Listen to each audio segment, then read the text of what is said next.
Shalom, salam sejahtera. Nama saya Mira. Saya ingin memberikan kesaksian tentang cinta kasih Tuhan dalam kehidupan keluarga kami.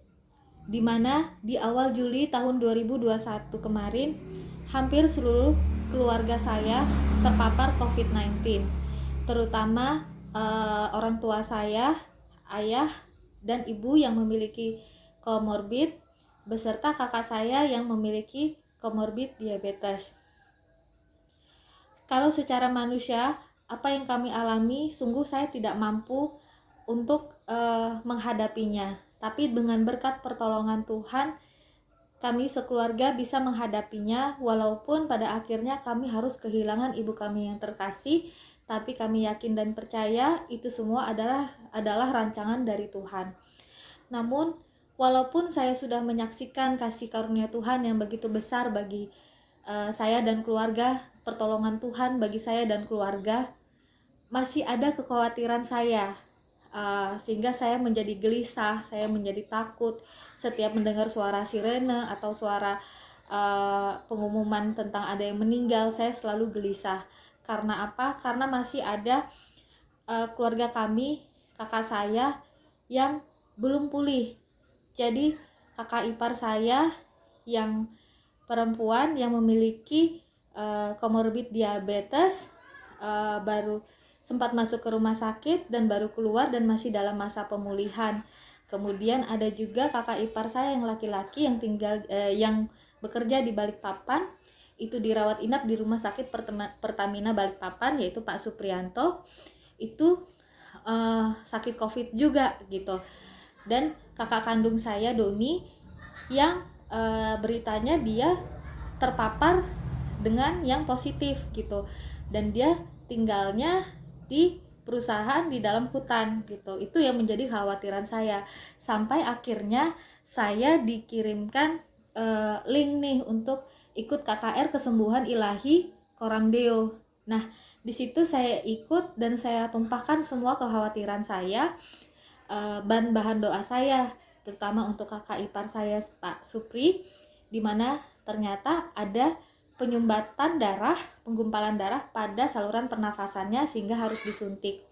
Dan untuk pemulihan kakak ipar saya Endang serta kakak kandung saya Doni yang kita khawatir kalau dia terpapar.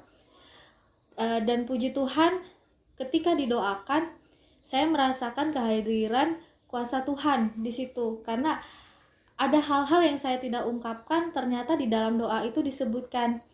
Dan ketika berdoa saya merasa tubuh saya seperti dingin gitu kan, seperti benar-benar ada kuasa lain yang hadir di situ di dalam doa itu.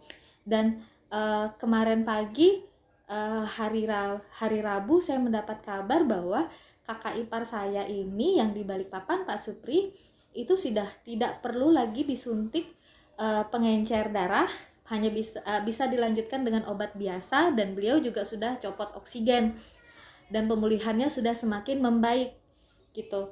Dan untuk kakak saya Doni yang berada di hutan, ternyata setelah diswab dan dikontrol oleh dokter itu negatif dan hanya flu biasa gitu.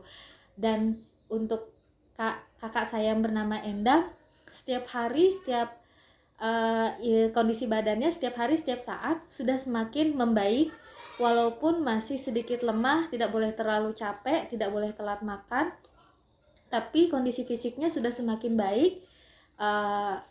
Puji Tuhan, setelah mengikuti KKR ini, kondisinya semakin membaik dan rasa cemas saya sedikit berkurang.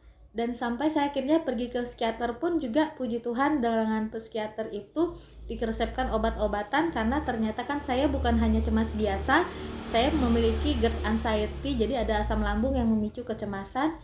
Dan di situ, dan melalui obat-obatan tersebut, tangan Tuhan bekerja, saya bisa mulai tidak gelisah, tidak paranoid, tidak takut berlebihan mendengar berita tentang COVID lagi. Saya bisa tidur enak, bisa makan enak, dan pikirannya bisa lebih tenang.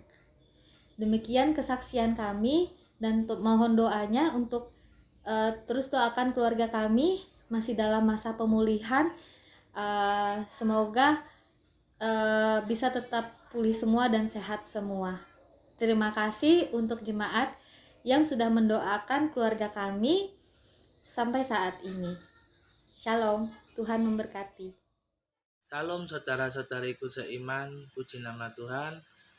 Hari ini kami diberi kesempatan untuk menyaksikan kebaikan Tuhan untuk rumah tangga kami yang telah dipulihkan setelah kami mengikuti KKR Abalop selama 1 minggu. Dan sekarang rumah tangga kami sudah mulai belajar untuk membangun mesbah doa sepakat yang dulunya kami tidak pernah melakukan doa sepakat. Terima kasih untuk Kak Nelly, Kak Leni, dan Kak Weni yang setia melayani keluarga kami, mendoakan, serta membimbing keluarga kami. Demikian kesaksian kami, supaya kesaksian ini bisa menyalurkan ke keluarga lainnya yang seiman. Tuhan Yesus memberkati.